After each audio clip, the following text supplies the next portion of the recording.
येशू ख्रिस्त. Okay, तर त्याचं जे उदाहरणं आहेत ती उदाहरणं आपण समजून घेऊया. ती स्त्री म्हणजे इस्रायल आणि अजगर म्हणजे सैतान. आणि आपण पुढे गेल्यावर अजून पाहतो की बालक आपल्याला तिथे दिसत आहे, म्हणजे मेल चाइल्ड म्हणजे पुरुष बालक. ओके, पुरुष बालक हे विशेष आहे बरं का. मेल चाइल्ड म्हणजे पुरुष बालक. आणि त्या पुरुष बालकाकडे ज्यावेळेस आपण आणतो प्रभू येशू ख्रिस्ता संदर्भात आहे. आणि मग काही गोष्टी आपण पाहिल्या. आता आपण काय करत आहोत, केवळ एक गोष्ट मला देतो मागील गोष्टी सांगितल्याप्रमाणे. तुम्हाला हे ठाऊक आहे ना की यहुदी राष्ट्रावर त्याच्या निर्मितीपासून हल्ला होत आहे. यहुदी राष्ट्राला वारंवार मारण्याचा प्रयत्न होत आहे, त्याला पृथ्वीवरून संपवण्याचा प्रयत्न. आणि यहुदी राष्ट्राच्या मागं म्हणजे प्रारंभापासून हे आहे. सध्याच्या घडीला यहुदी लोकांना असं वाटत आहे की आता त्यांचा छळ होणार नाही. ओके, त्यांना एवढा कॉन्फिडन्स आलेला आहे की त्यांचा आता छळ नाही होणार, त्यांना आता कोण मारू नाही शकणार आहे. कारण ज्या रीतीनं आता आपण इस्रायलकडे बघतो, इस्रायल खूप स्ट्रॉंग झालेला आहे. आणि इस्रायलला आपण ज्यावेळेस बघतो, मी मागच्या वेळेस तुम्हाला सांगितलं की ज्या रीतीनं त्यांचा देश वाढलेला आहे, म्हणजे 1946ला ज्यावेळेस त्यांच्या हातामध्ये पुन्हा राष्ट्र दिलं, आपण पाहतो की फक्त त्यांना एक कुर्बा दिलेला होता बरं का, स्पॉट पॅलेस्टाईनमध्ये. त्यांना सांगितलं की तुम्ही यहुदी लोक इथे राहावा, एवढंच ते बोललेले होते. पण इस्लामिक जी माइंडसेट आहे, इस्लामिक असे होते की आम्ही यांना इथे ठेवणार नाही. आणि त्यामुळे ज्यावेळेस ते चौथाळून उठले आणि ते म्हणले की आता आम्ही यांना नस्तनाबूत करू, म्हणजे इस्रायलला आम्ही मारून टाकू, यहुद्यांना मारू. आणि मग त्यांना मारण्यासाठी ज्यावेळेस पॅलेस्टाईन असो किंवा अजून जे इतर 21 इस्लामिक कंट्रीज आहेत एकत्र मिळाले, ते म्हटले की आता ह्यांना मारून कुंभा म्हणजे म्हणतात तिलकनगर एवढा एरिया असेल. आणि ते म्हणाले तिथं त्यांना आपण काय करू, मारून टाकू. आणि ते प्लॅन करून जेव्हा त्यांच्यावर गेले त्यावेळेस हे एवढेशे लोक या सर्व राष्ट्रांवर प्रभावी ठरले आणि त्यांना मार दिला. आणि याच्यापेक्षा 60 पट जागा अजून त्यांनी काबीज केली. आणि मग ती अशीच वाढू लागली. आणि आपण पाहतो की सध्याची जी परिस्थिती आहे, GDP आहे किंवा जगातील सर्वात श्रीमंत लोक जे आहेत ते सगळे यहुदी आहेत. आणि त्यामुळं सध्याचा जो प्रभाव यहुद्यांचा आहे तो फार प्रबळ आहे. एक एनी नेम जो जगामध्ये सगळ्यात जास्त श्रीमंत आहे तो यहुदी आहे. आणि त्या दृष्टिकोनातून ते लोक खूप आता प्रबळ झालेले आहेत. आणि त्यांना सध्या असं वाटत आहे की आता आमचं छळ नाही होणार, आता आम्हाला राष्ट्र मारणार नाही.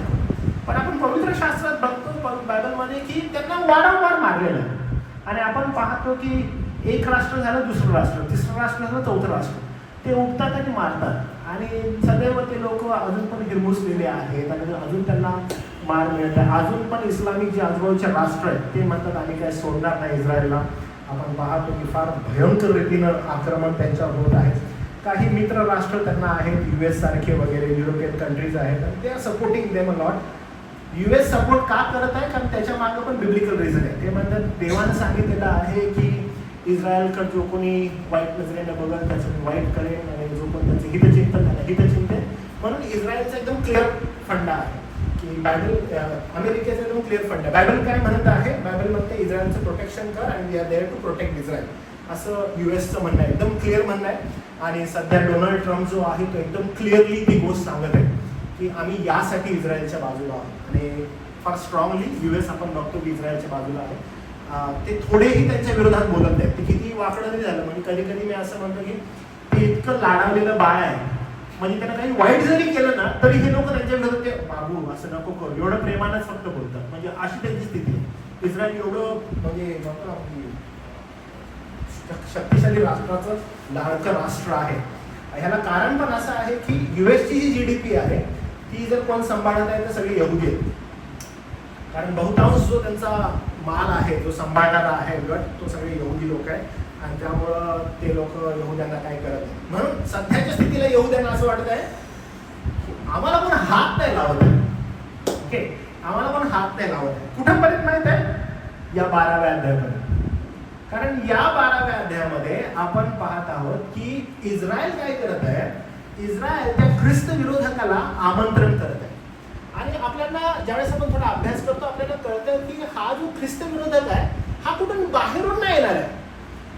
He will come out of Israel, म्हणजे तो यहुदीच असणार आहे, बाहेरचा नसणार आहे, तो यहुद्यातूनच असणार आहे.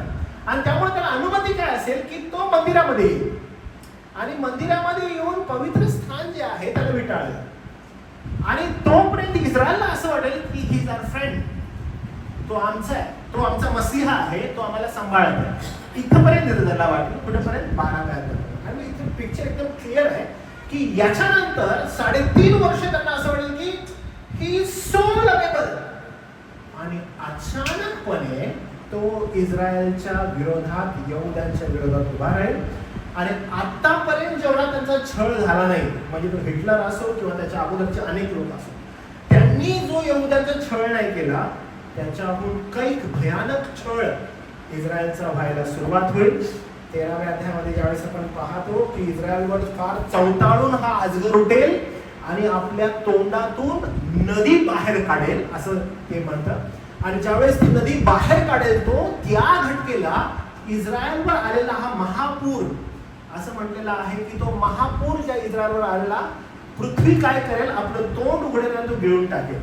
आणि मग हे पाहून तो जो सैतान आहे, तो जो अजगर आहे, तो फार चवताळेल आणि तो तिथून उठेल आणि जाऊन जमिनीवर उभा राहील. आणि जमिनीवर उभा राहून तो आतापर्यंत जो यहुद्यांच्या विरोधात होता त्याचा टर्न चेंज होईल आणि तो डायरेक्टली जे प्रभू येशू ख्रिस्तावर विश्वास ठेवणारे लोक आहेत त्यांच्याकडे तो आकर्षिला जाईल. मग ह्याच्यामध्ये कोण कोण असतील? जर तुम्हाला आठवत असेल तर 1,44,000 लोक. त्याच्या संगती अजून जे ख्रिस्ती विश्वासणारे लोक आहेत त्यांच्यावर तो चवताळून उठेल आणि मग त्यांच्या विरोधात त्यांना मारण्याचा प्रयत्न करेल आणि अनेक संत गणांना तो त्या ठिकाणी मारून टाकेल. म्हणजे हे फार डेंजरसली होणार आहे. आपण ज्यावेळेस सध्या जगाकडे बघत आहे ना, आणि जगामध्ये झालेली पॉलिटिकल सिच्युएशन आहे त्याच्याकडे ज्यावेळेस बघत आहे त्यावेळेस आता अंदाज येत आहे की अशाच रीतीनं सगळं चालू आहे आणि त्याच धोरणामध्ये सध्या जग चालू आहे. जर आपण म्हणून आपण जे अभ्यास करणारे आहोत ना, तर त्या इस्रायलकडे आपण पाहणं फार आवश्यक आहे की कोणत्या गोष्टी इस्रायलमध्ये घडत आहेत. ओके, आपण हे ऑन करणार असं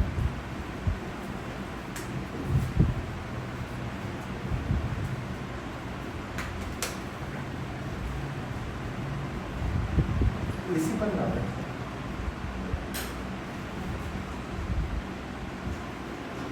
थोडंसं आपण ना एक मॅप बघूया, 2-3 मॅप्स आपण बघू.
तुम्हाला थोडासा हा मॅप दिसतो का बघा बरं.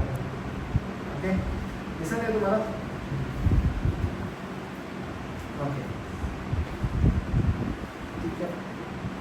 आपण पुढे जाऊन दाखवलं, तुम्हाला यासाठी दाखवलं आहे. ओके, दिसत आहे तुम्हाला हा मॅप? थोडंसं ज्यावेळेस आपण लक्ष देतो ना, इथं दिसतो का नाही होतं. बरं, आता ज्यावेळेस आपण इथं पाहतो या मॅपवर, तर इस्रायल जे आहे ते सध्या या सिच्युएशनमध्ये आहे आणि आजूबाजूला ह्या ज्या रेडमध्ये असणाऱ्या कंट्रीज आहेत त्या सगळ्या इस्लामिक कंट्रीज आहेत. आणि जेव्हा आपण जगाकडे पाहतो, ओके, जगाच्या नकाशाकडे ज्यावेळेस आपण जातो तर तुम्हाला दिसेल बघा. ओके, तर हा जगाचा नकाशा आहे. ओके, हा जगाचा नकाशा आहे. आणि जर इस्रायल जर तुम्ही बघायला गेले तर इस्रायल बघा एकदम इथे येतं, एकदम म्हणजे म्हणतो ना आपण की सेंटर, या जगाचा जो सेंटर जर तुम्ही केला चहूबाजूंनी तर जगाच्या सेंटरमध्ये ते इस्रायल एकदम ऑन स्पॉट आहे, छोटासा एक स्पॉट आहे. पण घडत काय मी तुम्हाला सांगतो, एवढे आजूबाजूला मोठे मोठे कंट्रीज आहेत, मोठे मोठे देश आहेत, US सारखे, इंडिया 7व्या नंबरला येतो कंट्री वाईज, आणि मग रशिया, युक्रेन, म्हणजे रशिया युक्रेन वॉर जे चालू आहे त्याच्या संदर्भात असणारी न्यूज आणि इस्रायलनं कतारवर केलेला जो हल्ला आहे ती न्यूज, ह्याच्यामध्ये जमीन आसमानचा फरक आहे. म्हणजे एव्हरी डे युक्रेन आणि रशियामध्ये खूप सारे ड्रोन टाकण्यात येतात, ड्रोन्स येतात आणि पडतात, किंवा मध्ये इंडियाचं आणि पाकिस्तानचं जे काही युद्ध होतं, खूप सारे न्यूज आपण पाहतो. बट वेन एक स्पॉट म्हणजे मी वारंवार म्हणतो की इस्रायल वर्ल्डच्या मॅपमध्ये एक स्पॉट आहे इस्रायल, जर त्यानं कतार दुसरं एक स्पॉट कंट्री आहे, छोटीशीच कंट्री आहे, मुंबई एवढी कंट्री आहे, तर त्याच्यावर हल्ला केला, तर तो काय झाला, तो एकदम वर्ल्ड मॅपवर आला की कसं काय इस्रायल करू शकतो. मला तुम्हाला सांगायचं हे आहे की इस्रायलकडे आपण विशेषतः लक्ष देणं गरजेचं आहे. ज्यावेळेस आपण म्हणत आहोत की आपला प्रभू पुन्हा येणार आहे, आपण ज्यावेळेस म्हणतो की ख्रिस्त येशू पुन्हा येणार आहे, तर आपल्याला फार बारीक इस्रायलकडे लक्ष ठेवायला पाहिजे. कारण इस्रायलमध्ये ज्या घटना घडत आहेत त्याचं लिंक आपल्या प्रभूच्या येण्यासंदर्भात आहे आणि प्रत्येक गोष्ट शास्त्रामध्ये नमूद आहे. उदाहरणामध्ये ज्यावेळेस आपण हे वचन वाचलं, तुम्हाला आठवतं 12व्या अध्यायामध्ये की नंतर स्वर्गात एक मोठी चिन्ह दृष्टीस पडली. 12वा अध्याय पहिलं वचन बघा, एक स्त्री दिसली, ती सूर्य पांघरली होती, तिच्या पायाखाली चंद्र, तिच्या मस्तकावर 12 ताऱ्यांचा मुकुट होता, ती गरोदर होती, ती वेदनातून प्रस्तुतीच्या कष्टाने ओरडत होती. स्वर्गात दुसरे चिन्ह दृष्टीस पडले, पहा एक मोठा अग्निवर्ण अजगर दिसला, त्याला 7 डोकी 10 शिंगे होती आणि त्याच्या डोक्यावर 7 मुकुट होते. त्याच्या शेपटाने आकाशातील ताऱ्यांचा तृतीयांश ओढला, जाऊन तो पृथ्वीवर पडला आणि ती स्त्री प्रसवेल आणि तिचे मूल खाऊन टाकावे म्हणून तो अजगर त्या प्रसवणाऱ्या स्त्रीकडे उभा राहिला. आणि आपण पाहतो की कसलं चिन्ह आहे, तर त्याच्या डोक्यावर म्हणजे अजगर, त्याला काही शिंग आहेत, 10 शिंग आहेत, तारे आहेत. हे नेमकं काय दर्शवतं, तर ज्यावेळेस आपण ना काउंटिंग करतो की आतापर्यंत इस्रायलावर कोणकोणत्या राष्ट्रांनी हमले केलेले आहेत, तर ते अराउंड 10 होतात. आणि म्हणून 10 ताऱ्यांचा 10 शिंग आहेत त्याला, आणि 7 राजे आहेत. मग ते 7 राजांची नावं पण आपल्याला दिसतात की ज्यांनी आतापर्यंत इस्रायलला मारण्याचा प्रयत्न केला. आणि ते काय करत आहे, ते जाऊन ती स्त्री मूल देणार आहे म्हणून ते जाऊन त्या समोर बसतं की आता मूल झालं की त्या मुलाला खाऊन टाकावं. आणि मग आपण पाहतो की इस्रायलच का, कारण सैतानाला हे ठाऊक होतं की जो तारणारा प्रभू येशू ख्रिस्त आहे तो यहुद्यातून येणार आहे, तो इस्रायलमधून येणार आहे, म्हणून तो तिच्यावर हल्ला करणं, तिला मारणं, तिला प्लॅन्स त्यासाठी तो उभा आहे. इस्रायलवर आतापर्यंत एवढे आक्रमण का झालेले आहेत, इस्रायल आतापर्यंत सैतान का त्याला अजून मारत आहे. प्रॉब्लेम हा आहे की जे होणार आहे ते इस्रायलमधूनच होणार आहे. आणि म्हणून त्याचा फोकस होता की आता मूल जन्मलं की ह्याला खाऊन टाकावं, ह्याला मारून टाकावं. म्हणून जे काही हल्ले आहेत ते इस्रायलवर झालेले आहेत. आपण पाहतो की आता हे तरी ना अजगर त्या प्रस्तुती देणाऱ्या स्त्रीकडे आता पाहतच बसला की ही कधी मुलाला जन्म देते आणि कधी हिच्या मुलाला खाऊन टाकतो. पण आपण पुढे पाहतो वचनामध्ये लिहिलेलं आहे की नाही, ते पुसंतान जे आहे म्हणजे पुरुष संतान जे आहे ते लोखंडी दंडावर राज्य करणार आहे, म्हणून देवाकडे त्याच्या राजस्थानाकडे त्याला वर घेण्यात आला. आपण पाहतो की प्रभू येशू ख्रिस्ताचं पुनरुत्थान झालेलं, त्याचं स्वर्गारोहण झालेलं या ठिकाणी नमूद केलेलं आहे. आणि मग सांगितलेलं आहे की याच्यानंतर स्वर्गारोहणानंतर आता मिखाएल जो आहे तो सैतानाबरोबर युद्ध करतो. आपण मागच्या वेळेस पाहिलं की सैतानाबरोबर युद्ध करणं म्हणजे नेमकं काय, मिखाएल वारंवार हे करत आहे, म्हणजे मिखाएल हे वारंवार करतो. आणि सैतान जो आहे तो त्याला स्वर्गामध्ये जाणं येणं हे अजून अनुमती येते, तो जाऊन एका मर्यादेपर्यंत जाऊ शकतो. आपण इस्रायलाच्या योबाच्या पुस्तकात पाहतो की तो योबाविषयी जाऊन परमेश्वराजवळ कंप्लेंट करतो आणि एका मर्यादेपर्यंत जाऊन संतगणांसंदर्भात सैतान काय करू शकतो, आरोप करू शकतो. आपण पाहतो की प्रभू येशू ख्रिस्त ज्यावेळेस पृथ्वीवर होता त्यावेळेस तो म्हणाला शिष्यांना की तुम्हाला चाळावं म्हणून स्वर्गामध्ये मागणी होत आहे. आणि ही मागणी कोण करत आहे, तर तो दूत सैतान करत आहे. म्हणजे एका मर्यादेपर्यंत सैतानाला अनुमती होती की त्यानं जावं आणि विचारणा करावी, पण शेवटल्या दिवसांमध्ये असं होणार आहे की त्याला स्वर्गातून म्हणजे त्या अनुमतीपासून पण वेगळं करण्यात येणार आहे आणि त्याला पृथ्वीवर टाकण्यात येणार आहे.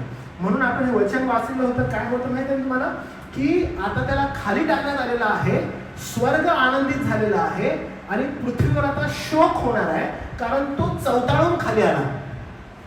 तो काय करेल मग, तो ज्यावेळेस खाली टाकण्यात येईल त्यावेळेस त्याची जी धूर्त अशुद्ध आत्मे आहेत, ठीक आहे, त्या अशुद्ध आत्म्यांबरोबर तो खाली येईल आणि तो अधिक जास्त चवताळेल.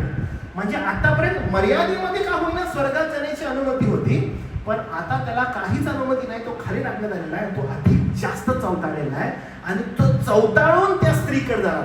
म्हणजे कुणाकडे? इस्रायलकडे. ओके, तो चवताळून कुठे जाणार? त्या स्त्रीकडे जाणार. म्हणजे ज्यावेळेस आपण म्हणतो ना महासंकटाचा काळ, किती वर्षाचा?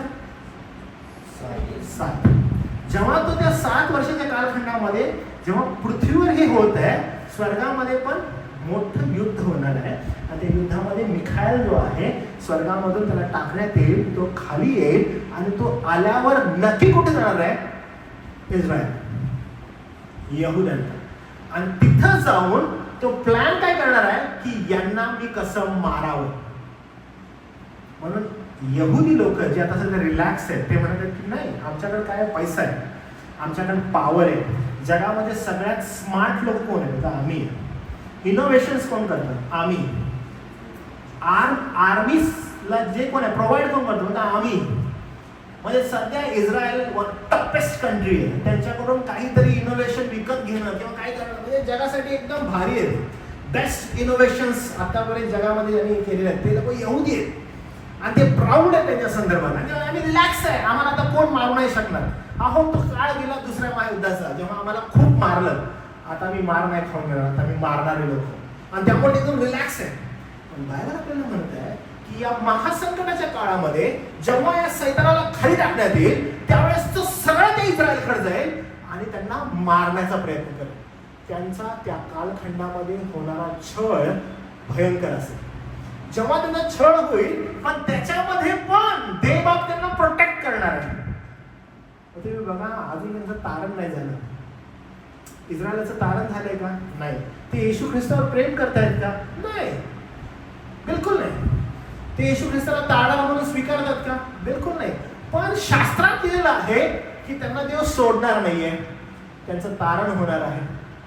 आणि त्यामुळं तो जाईल आणि त्याच्यासमोर उभा राहिला त्यांना मारण्याचा प्रयत्न करेल. तो रिमेनिंग 3.5 वर्षाचा कालखंड आहे, त्याच्यामध्ये ते घडणार आहे. आणि मग आपण पाहतो की त्यावेळेसही देव प्रोटेक्ट करेल आणि ज्या वेळेस सैतान त्यांच्या समोर नदीसारखा महापूर आणेल त्यावेळेस देवबाप काळजी घेईल, भूकंप करेल आणि ते सगळं पाणी जे आहे ते पृथ्वी गिळून घेईल असं पवित्र शास्त्र होतं. आणि म्हणून तो अजून चिडेल. 12वा अध्याय ज्यावेळेस आपण जातो त्यावेळेस बघा काय लिहिलेलं आहे. आपण जाऊया तिकडे बरं का, तिथं आपण थांबलेलो होतो.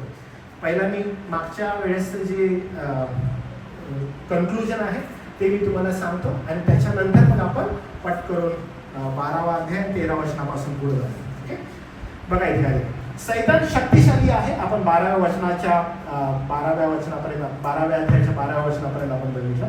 सैतान शक्तिशाली आहे पण देवापुढे असहाय्य आहे. येशूचे रक्त विश्वासार्हांना सर्व आरोपापासून मुक्त करणार आहे. देवाचं राज्य निश्चित आहे, ते अटळ आहे. विश्वासार्हांचे शौर्य निष्ठा देवाला गौरव देते. शेवटी देव जिंकणार आणि सैतान नष्ट होणार आहे. पण पृथ्वीवरील त्याच्यानंतर होणाऱ्या गोष्टी बघा 13व्या वचनापासून पुढे.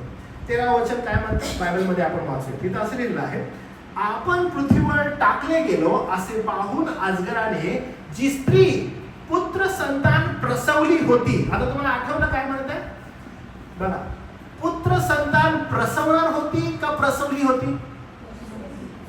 म्हणजे पुत्र संतान प्रसवलेली होती आणि त्याच्याविषयी काय लिहिलेलं आहे की त्याला वर घेण्यात आलेलं होतं. म्हणजे कुठे लिहिलं आहे बघा, वचन 6 बरोबर आहे, 5व 6व 5व सॉरी बरोबर आहे 5व. म्हणजे ती प्रसवली आणि त्या मुलाला वर घेण्यात आलेलं होतं. बरोबर आहे, असंच आहे तिथं. आणि ज्यावेळेस आपण 13व वचन म्हणतो तिथं काय लिहिलेलं आहे की इस्रायल काय होतं, जी मूल तिच्या कुसंतान प्रसवली होती तिचा त्यानं काय केला, पाठलाग केला. तो सरळ तिच्या मागे गेला. म्हणजे हा जो महासंकटाचा काळ आहे 7 वर्षाचा, ह्याच्यामध्ये काय होणार आहे, तो सरळ तिच्या मागे गेला.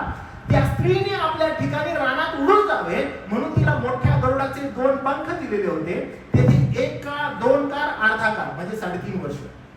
ओके, 1 काळ, 2 काळ आणि अर्धा काळ म्हणजे 3 काळ आणि अर्धा काळ म्हणजे 3.5 वर्ष. म्हणजे 7 वर्षाचा मध्य केला तर 3.5 वर्ष जे आहेत, 3.5 वर्ष तिचं पालन पोषण व्हायचे होते. मग त्या स्त्रीने वाहून जावे म्हणून त्या सर्पाने तिच्या मागून नदीसारखा पाण्याचा प्रवाह आपल्या तोंडातून सोडला. जसे मी मगाशी तुम्हाला सांगितलं, त्यानं काय केलं, त्या अजगरानं ती स्त्रीनं वाहून जावं, तिनं मरावं म्हणून तो काय करतो, पाण्याचा एक मोठा प्रवाह तिच्या समोर टाकतो. या विभागात महासंकटात काळातील इस्रायलाविरुद्ध सैतानाने चालवल्या 3 वेगवेगळ्या आक्रमणांच्या टप्प्याचे वर्णन केले आहे. इस्रायल लोकांनी म्हणजे यहुद्यांनी त्यांच्या राष्ट्राच्या सुरुवातीपासूनच द्वेष, आक्रमणे, गुलामगिरी, छळ, संहाराच्या प्रयत्नांना सामोरे ते गेलेले आहेत. हजारो वर्ष यहुदी द्वेष जगभर पसरलेला दिसतो. तरी सुद्धा यहुदी लोक नष्ट होण्यापासून अद्भुतरित्या वाचले आहेत. तुम्हाला ठाऊक आहे की आपल्या म्हणजे आपण हिस्ट्री बघतो, हिटलर ज्यावेळेस यहुद्यांना मारत होता त्यावेळेस तो कसा मारत होता माहिती आहे तुम्हाला? कसं मारत होता हिटलर? कसा मारत होता यहुद्यांना? गॅस चेंबर मध्ये मारत होता.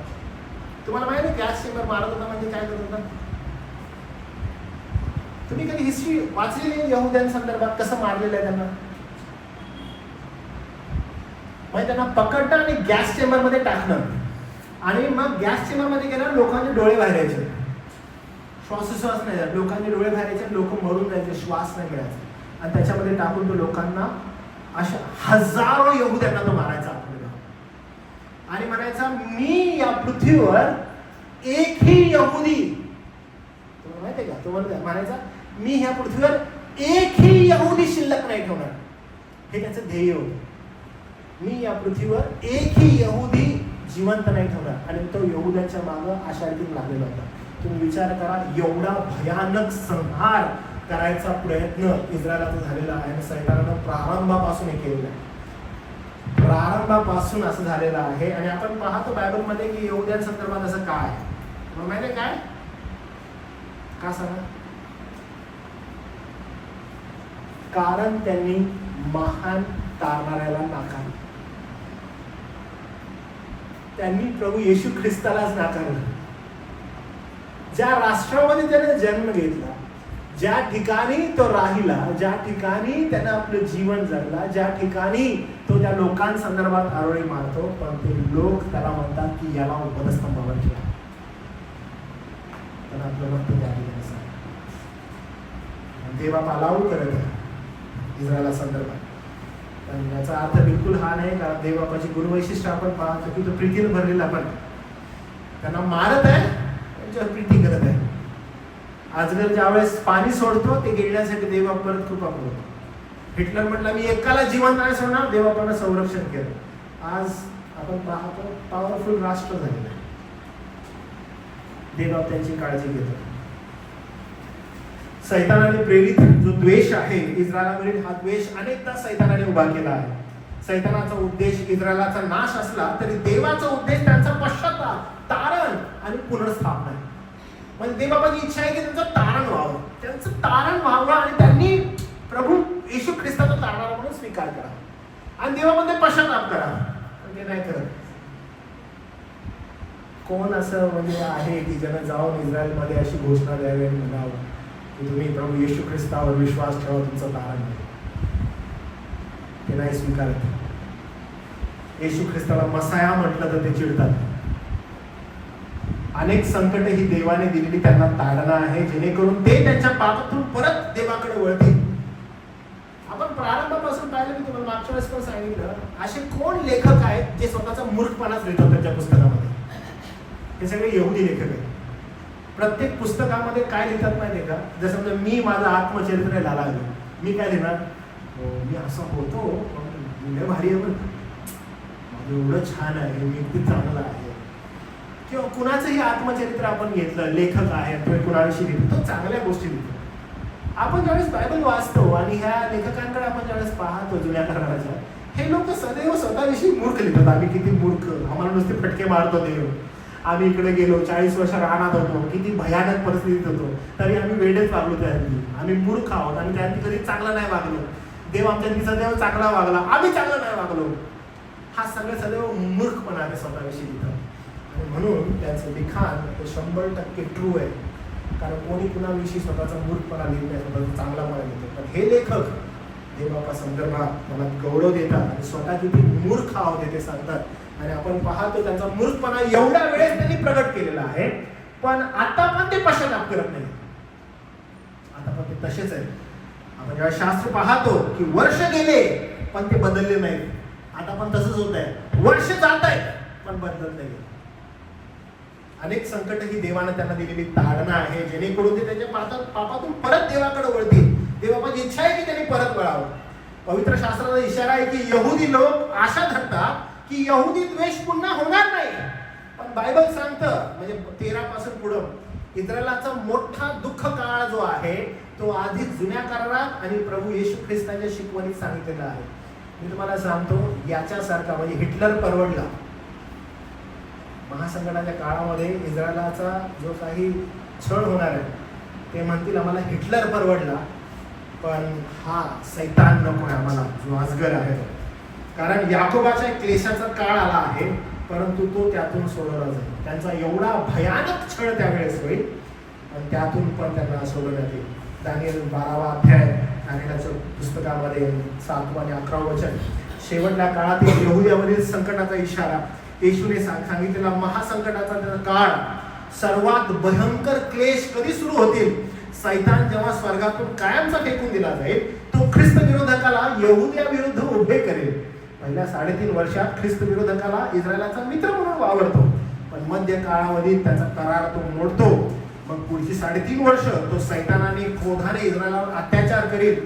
तो ओसाडीचा अमंगळ पदार्थ पवित्र स्थानात मंदिरात बसवेल.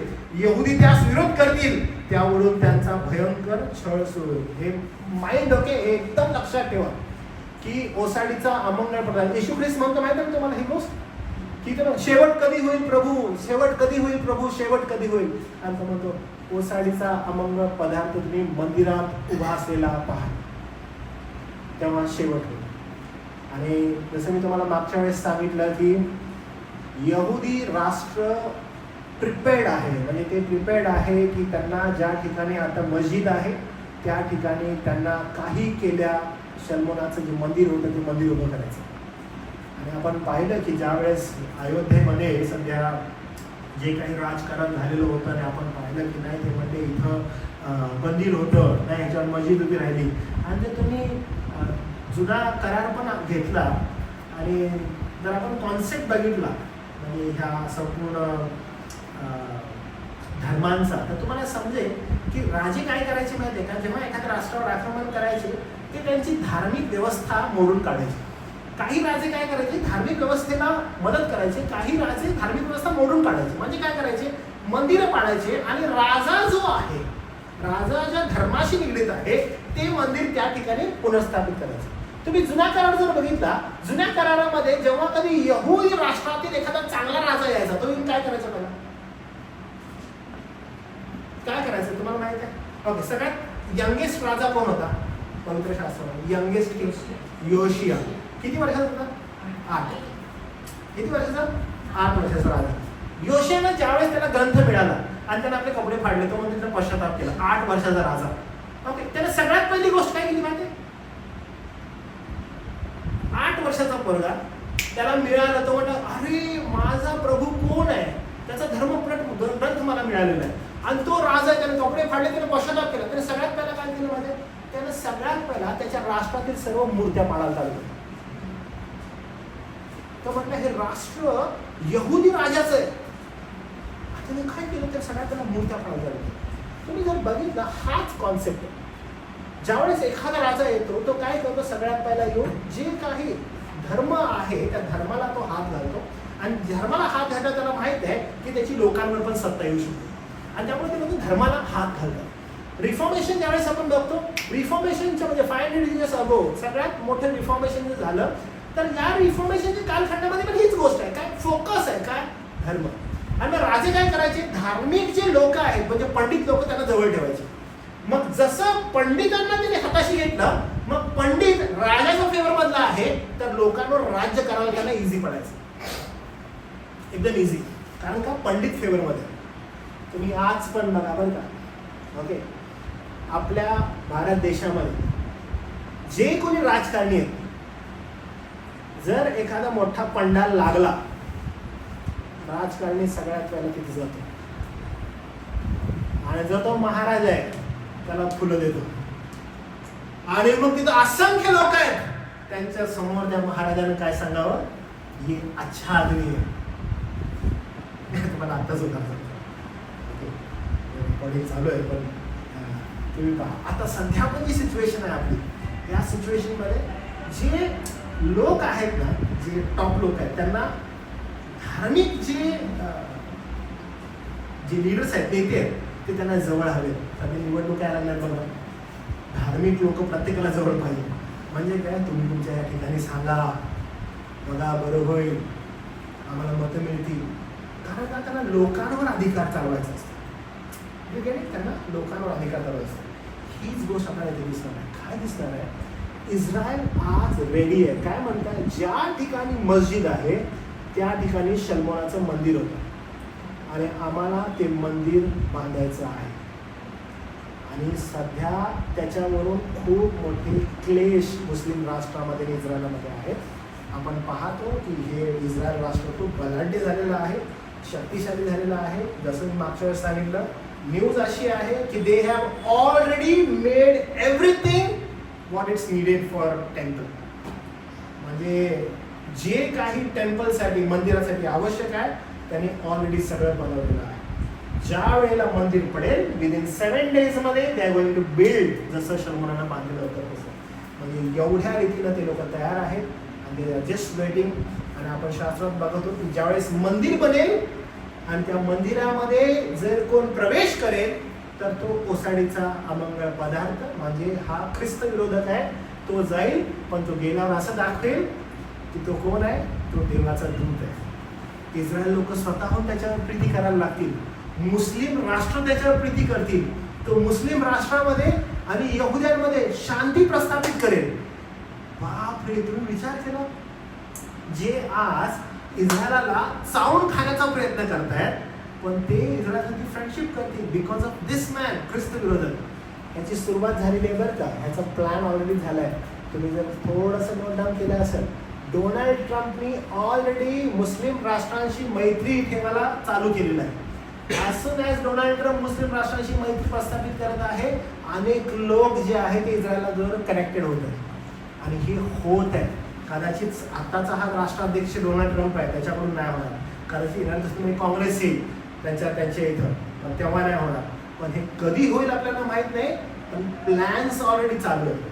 म्हणून ती न्यूज का झालेली होती की जेव्हा कतारवर त्यांनी आक्रमण केलं, कतारवर बॉम्ब हल्ला केला इस्रायलनं, त्यावेळेस एवढी न्यूज का झाली, कारण कतार हे मित्र राष्ट्र होतं युएसचं, ते व्हेरी क्लोज. आणि मग इस्रायल म्हटलं, इस्रायल तू का हल्ला केलास त्यांच्यावर बोरा, तर ते म्हणते नाही, त्यांनी आमच्या काही लोकांना मारलेलं होतं आणि ते काही लोक तिथे लपलेले होते म्हणून आम्ही हल्ला केला. तो म्हणजे मला बोलायचं तरी, मी तुझा बाप आहे. ते म्हणते तुला काय सांगणार होतं. इस्रायल बोललं, मी नाही तुला सांगणार, आम्ही डायरेक्ट हल्ला करणार.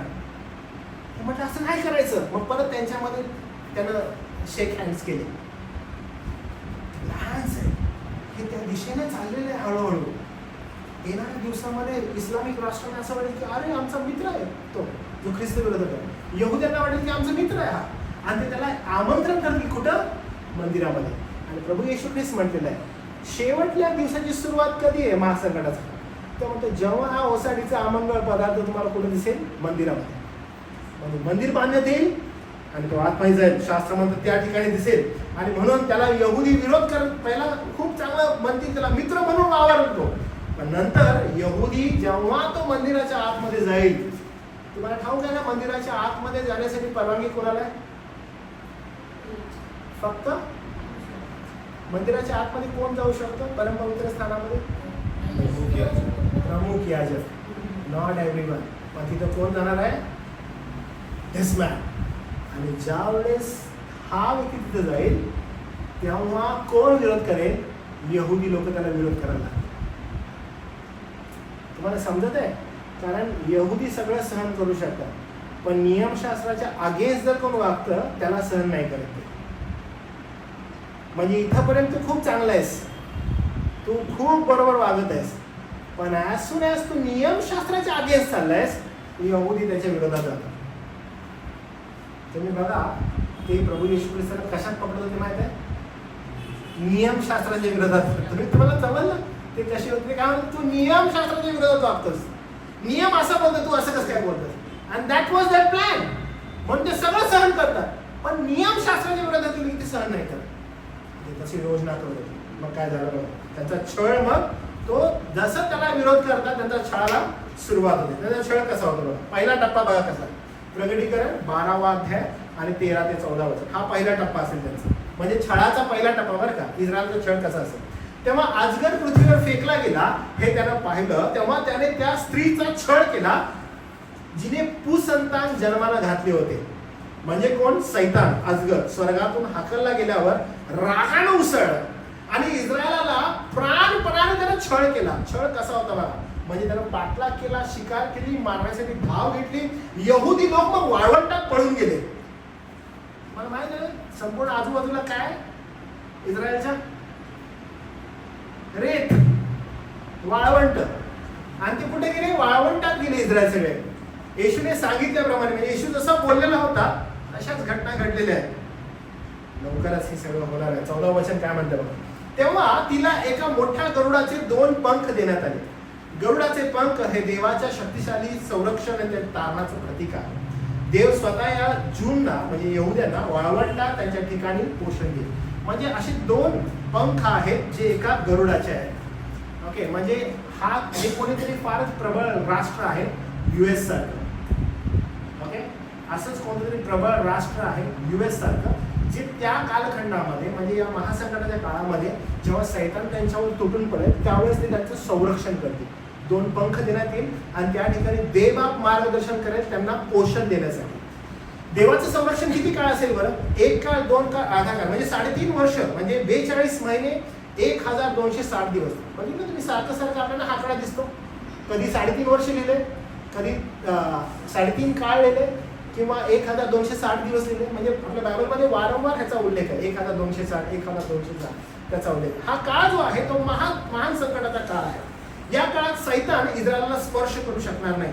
मारण्याचा प्रयत्न करेल पण स्पर्श नाही करू शकणार. दुसरा टप्पा, तो काय करेल तर सर्पाने आपल्या तोंडातून नदीसारखं पाणी सोडलं. येथे सर्प म्हणजे सैतान. तो काय करणार आहे? महापुरासारखे पाणी तो सोडेल आणि हे काय होईल? हे नष्ट करण्यासाठी येणाऱ्या सैतानाचे प्रतीक असल्याचे चिन्ह आहे. त्याचा उद्देश तिला प्रवाहानं वाहून नेणे म्हणजे इस्रायलाचा संपूर्ण नाश करणे असा होईल. पण दुसरं एक चमत्कारिक संरक्षण होईल. म्हणजे इतकं भयंकर आणि अद्भुत चमत्कार त्या ठिकाणी होईल. तो ज्यावेळेस हा प्लॅन करेल एक्झॅक्टली महापूर, म्हणजे कदाचित आपण या ठिकाणी ज्यावेळेस महापूर पाहतो तर हा पाण्याचा प्रकार दिसतो. म्हणजे इस्रायलावर वाळवंटामध्ये अशा प्रकारचं काहीतरी संकट येणार आहे जे पाण्याच्या प्रवाहाप्रमाणे असेल. म्हणजे हे एकदम म्हणजे म्हणतो ना आपण की कॉन्ट्रास्ट मध्ये, म्हणजे वाळवंटामध्ये पाण्याचा प्रवाह येईल आणि तो ज्यावेळेस येईल म्हणजे हे एकदम वेगळ्या रीतीने असेल. पण देवबाप त्या ठिकाणी त्याचं संरक्षण करेल. देवाने पूर्वी जसं फारोच्या सैन्याचा नाश केला समुद्रामध्ये, कोरह, दाथान, अभिमराम यांच्यासारखं त्यांचं स्थिती झालेली होती. कदाचित हा जो महासंकटाचा काळ आहे या काळामध्ये म्हणजे प्रगटीकरण 6वा अध्याय 12 वचन, 13वा अध्याय आणि 11वा अध्याय 13 वचन, 16वा अध्याय 18 वचन, याच्यामध्ये भूकंप लिहिलेले आहे. जेव्हा हे पाणी येईल ऍट दॅट मोमेंट भूकंप होणार आहे. शास्त्र म्हणते की पृथ्वी दुभागली जाईल आणि त्यानं सोडलेलं सगळं पाणी जे आहे ते पृथ्वी पिऊन घेईल. म्हणजे एकदम त्यांचं संरक्षण जे आहे ते एकदम चमत्कारिक रीतीने होणार आहे. तिसरा टप्पा, मग काय होईल माहिती आहे का? 17 वचन लिहिलंय, अजगर स्त्रीवर संतापला आणि तिच्या उरलेल्या संततीशी युद्ध करायला निघाला. म्हणजे काय होईल? ऍज सून ऍज घडेल, म्हणजे जसं पृथ्वी ते पाणी पिऊन घेईल आणि इस्रायलचा नाश झाला नाही, यहुदी मेले नाहीत, असं ज्यावेळेस हा सैतान पाहिल ह्याला राग अजून अनावर होईल. बघा ह्याचा रागाचा टप्पा किती आहे, ह्याचा राग कसा वाढत आहे. स्वर्गातून हकललं तो खाली येईल, रागानं द्वेषानं तो ह्या स्त्रीकडे जाईल, म्हणजे त्याचा राग अजून वाढला. स्त्रीवर तो आक्रमण करेल आणि देवबाप त्या घटनेला त्या स्त्रीचं संरक्षण करेल. तिला वाळवंटामध्ये 3.5 वर्ष तो ठेवेल, तिचं संरक्षण करेल. ज्यावेळेस संरक्षण झाले असं बघेल, तो अजून ती चिडेल. तो सैतान काय करेल, तो अजून चिडेल आणि पेटून उठेल. आणि कुठं जाईल तो, जी उरलेली संतती आहे. तर ही उरलेली संतती कोण आहे बरं? तर इस्रायलचा नाश करण्यात अपयशी ठरल्यामुळे सैतान रागाने पेटून उठेल. आता तो लक्ष कुणाला करेल बरं? तिच्या उरलेल्या संततीला. म्हणजे कोण आहेत? जे देवाच्या आज्ञा पाळतात. म्हणजे त्या घटकेला, मंडळीला ऑलरेडी घेण्यात येणार आहे. त्या घटकेला जे लोक राहिलेले आहेत, जे तारण प्राप्त करत आहेत, कशानं? कृपेनं आणि कर्मानं. आणि जे लोक फार म्हणजे पाहत आहेत की आम्ही कृपा आमच्यावर झालेली आहे, येशू ख्रिस्ताला आम्ही ओळखलेले आहेत, आम्ही कर्म करत आहोत, विश्वासामध्ये टिकून आहोत, येशूची साक्ष देत आहोत, असे लोक. यात कुणाचा समावेश आहे? तर 1,44,000 यहुद्यांचा. ओके, हा आकडा फार इम्पॉर्टंट आहे आपल्यासाठी, कारण पृथ्वीची उलटापालट खूप मोठ्या प्रमाणात त्या ठिकाणी होणार आहे. 1,44,000 यहुदी ख्रिस्ती होणार आहेत. आणि त्यांनी कोण असणार आहेत? तर अन्य जातीचे जे विश्वासू लोक आहेत, म्हणजे परराष्ट्रीय तुमच्या माझ्यासारखे लोक, पण त्यांनी प्रभू येशू ख्रिस्तावर पूर्णतः विश्वास नव्हता ठेवला. त्यांना सत्य ठाऊक होतं, पण ते मागं फिरलेले होते. आणि असे लोक ज्यांना स्वर्गात घेण्यात नाही आलं, ते इथंच राहिले, पण त्यांना समजलं की आता आमचा नाश अटळ आहे. ते पश्चाताप करू लागले आणि देवाने त्यांचं संरक्षण केलं. लक्षात घ्या, हे ते लोक आहेत. मंडळीचे नसतील त्यावेळेस, पण त्या ठिकाणी अन्य जातीचे येशूवर विश्वास ठेवणारे त्या ठिकाणी लोक असतील. एकूण या महासंकटाच्या काळामध्ये ख्रिस्तावरील विश्वास ठेवणारे जे लोक आहेत, ते सर्व संत लोक आहेत. आणि त्या संत लोकांचा छळ त्यावेळेस होणार आहे. जे देवाच्या आज्ञा पाळतात, बायबलची शिकवणीशी निष्ठावान आहेत, येशूची साक्ष फार धैर्यानं लोकांना देत आहेत. पहा, ते त्यावेळेस माघार नाही घेणार बरं का. तुम्हाला मी मागच्या वेळेस एकदा आपल्या चर्चमध्ये मी एक फिल्म दाखवलेली का तुम्हाला, लास्ट डेजवर? कधीच नाही दाखवलं. ओके, कधी कधी काही फिल्म्स ज्या आहेत ना, त्या फिल्म्समध्ये म्हणजे रॅप्चरवरची फिल्म आहे, रॅप्चर झाल्यानंतर काय होईल, मध्ये मंडळीला घेतल्यानंतर काय होईल, काही काही तथ्य जे आहेत ते खूप चांगल्या रीतीनं प्रदर्शित करण्यात येतात. काही बायबल बेस्ड फिल्म प्रोड्युसर्स आहेत, ते खूप चांगल्या रीतीनं तथ्य ठेवतात. तर आपण पाहतो की ज्यावेळेस वचनात आपण पाहतो की जेव्हा मंडळीला घेतलं जाईल आणि उर्वरित जे लोक आहेत ते राहतील आणि ते म्हणतील की अरे माझा भाऊ, अरे माझी बहीण, अरे माझा मित्र, अरे तू प्रभूवर विश्वास ठेवायचा, तो आता मला दिसत नाही, अचानक गेलेला आहे. हां, पण मला समजलेलं आहे, माझी आई मला पहिल्यापासून सांगत होती की प्रभू येशू ख्रिस्तावर विश्वास ठेवणाऱ्या लोकांना महासंकटाच्या काळा अगोदर घेण्यात येणार आहे. आणि ते गेलेले आहेत आणि ते निघून गेलेले आहेत. ते कुठे गेलेत माहीत नाही. तर आता मला काय करावं लागेल? आता मला वचनावर विश्वास ठेवावा लागेल. आता मला पवित्र शास्त्रावर विश्वास ठेवावा लागेल. आणि मग ते विश्वास ठेवू लागतात, ते आपलं तारण कृतींनी आणि देवाच्या कृपेनं साध्य करून घेतात आणि मग फार धैर्यानं जीवन जगू लागतात. त्यामुळे हा तो कालखंड आहे की ते येशूची साक्ष धैर्याने देऊ लागतात. तेव्हा माहिती आहे, त्या कालखंडामध्ये हे जे विश्वासी लोक आहेत ते काय करतात? ते मरण मागतील की आम्ही प्रभू येशू ख्रिस्तावर विश्वास ठेवतो, आम्हाला मरण द्या, आमचं शीर बाजूला करा, यासाठी की आम्ही प्रभूजवळ जावं. पहा, हीच ती स्थिती आहे. नव्या करारातील संतांची साक्ष धैर्याने देणारे लोक आहेत. आणि सैतान कितीही प्रयत्न करेल, दैवी योजना तो थांबवू शकणार नाही. ख्रिस्त पृथ्वीवरून राज्य स्थापेल. महासंकट काळात वाचलेले यहुदी अन्य जातीचे संत ख्रिस्ताबरोबर राज्य करतील. इस्रायलाचा उरलेला भाग तारण पावेल. परिस्थिती फारच मोठ्या प्रमाणात बदलणार आहे. ओके, तर हा 12वा अध्याय या ठिकाणी संपत आहे. मी या ठिकाणी थांबतो, कारण 13वा अध्याय नवीन चॅप्टर सुरू होतं. ओके, फारच वेगळ्या रीतीनं सैतान अजून चौथाळलेला दिसत आहे. म्हणून स्टॉपेबल आहे तो, कारण लगेच तुम्हाला एक श्वापक दिसतं बघा त्या ठिकाणी. बरोबर आहे, 13व्या अध्यायामध्ये. श्वापक म्हणजे काय बरं? श्वापक म्हणजे काय?